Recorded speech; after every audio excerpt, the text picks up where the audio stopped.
Hello everyone. Today I am going to explain the solution of tube sheet 5. This tube sheet 5 is based on Laplace transform. And now see the question number 1. You have to use the convolution theorem to find the inverse Laplace transform of the following function.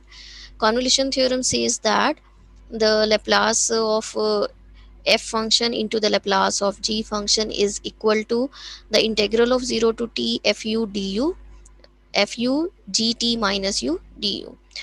Right, so we have to find out the Laplace inverse of the following functions using the convolution theorem. So this is 6 upon s into s plus 3. We can consider fs to be as 1 over s and gs to be 6 upon s plus 3. We can find out the inverse of all the both these functions. We get ft as 1, gt as 6 into e to the power minus 3t. Now using the convolution theorem, the Laplace inverse of fs into gs is the integral u this f of u into g of t minus u du, integral going from 0 to t. So we can substitute the value of fu, which is 1. We can substitute the value of gt minus u, so we have to replace t with t minus u over here. Now integrate with respect to u, substitute the limit, simplify it, we get the inverse transform of fs into gs.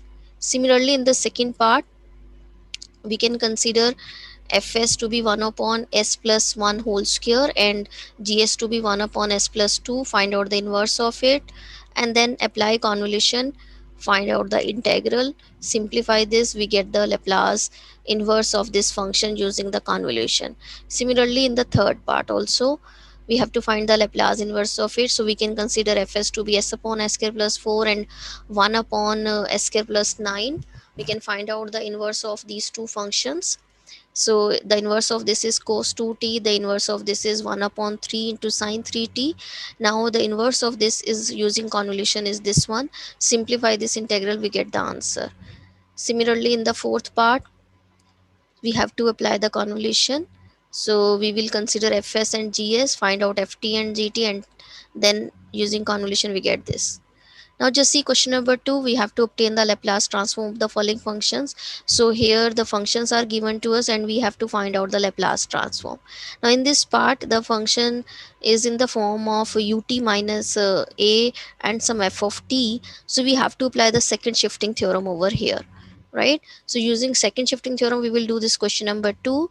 In the part 1, for example, in the part 1, the unit step is at 1 and the function is t minus 1 whole square, so that will become t square.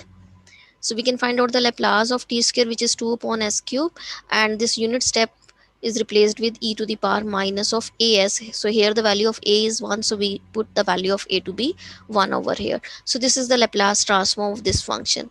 Similarly, in the second part, in the third part, and in the fourth part, in each part we have to apply the second shifting theorem and we have to find out the Laplace transform. Now in the question number 3, we have to express the following function in the unit step function and hence we have to find the Laplace transform. So we are given piecewise continuous functions. First of all, we express these function in the terms of unit step function. For example, in the first part, ft is given to us that whenever t is lying between 0 and 2, the value of the function is 1 minus e to the power minus t, otherwise it is 0. So in the unit step function, it will become 1 minus e to the power minus 2 t and into the unit step at 0 minus unit step at 2. Now we can apply second shifting theorem and we can find out the Laplace transform of it. Similarly, in the second part, first of all we express in the terms of unit step, then we will apply the second shifting theorem and we get the Laplace transform. Similarly, in the third part and in the fourth part.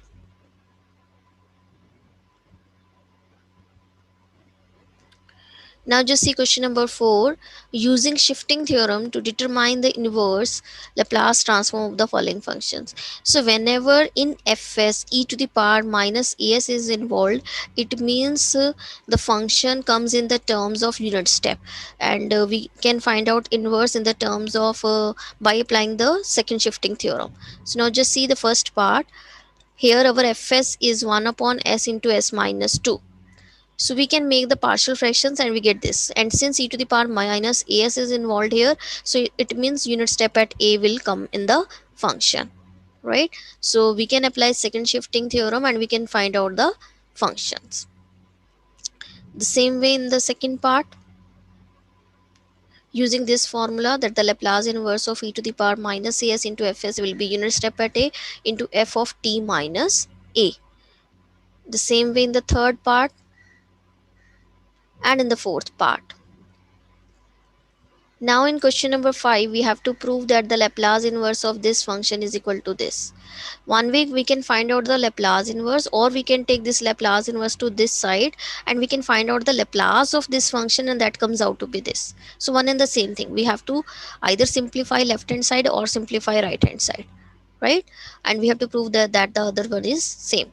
So in part 1, I have considered the left hand side, find out the Laplace inverse of it by making the partial fractions, and we get that this is equal to right hand side. So we prove that left hand side is same as that right hand side. Similarly, the second part, we apply second shifting theorem and we get this is the Laplace inverse of this function, which is same as that our right hand side.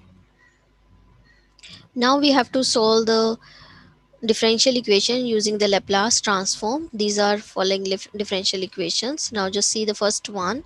Y double prime plus 16y is equal to cos 4t under the condition y at 0 is 0 and y prime at 0 is 0. First of all, we take the Laplace to both sides. So Laplace of y double prime is s square ys minus sy at 0 minus y dash at 0 plus 16ys is equal to the Laplace of cos 4t, which is s upon s square plus 16. Now put the value of y0 and y prime at 0, simplify this, we get this. Now either we can apply the convolution or we can make the partial fraction. So here I have applied the convolution, and using convolution the yt will be this one after simplifying. Similarly, in the next part, second part, here this is not initial value problem, however it is boundary value problem, because we are given the condition that the boundary points. So we have to assume y prime at 0 to be some another variable k, and after simplifying, after putting at the last the value of the function at t is equal to pi by 2, the value of the function y as 1, we can find out the value of k, and that comes out to be minus 19 by 18, and after simplifying we get yt to be as this one. Same way we can solve the part third, fourth and fifth. We have to take first the Laplace to both sides under these conditions, substitute this value, simplify this, take the inverse, and we get yt. Similarly, in the fourth part, first of all take Laplace to both sides. Now here the function is piecewise continuous, so we can express in the terms of unit step, and then we can find out the Laplace of it. And then take Laplace inverse, simplify, we get the solution. Similar in the last part, here the delta function is given to us. So we know that the Laplace of Dirac delta function at a is e to the power minus as. So we get this. And now after simplifying, we get ys to be this. Taking inverse, we get yt to be this. So this is the solution of tute sheet 5.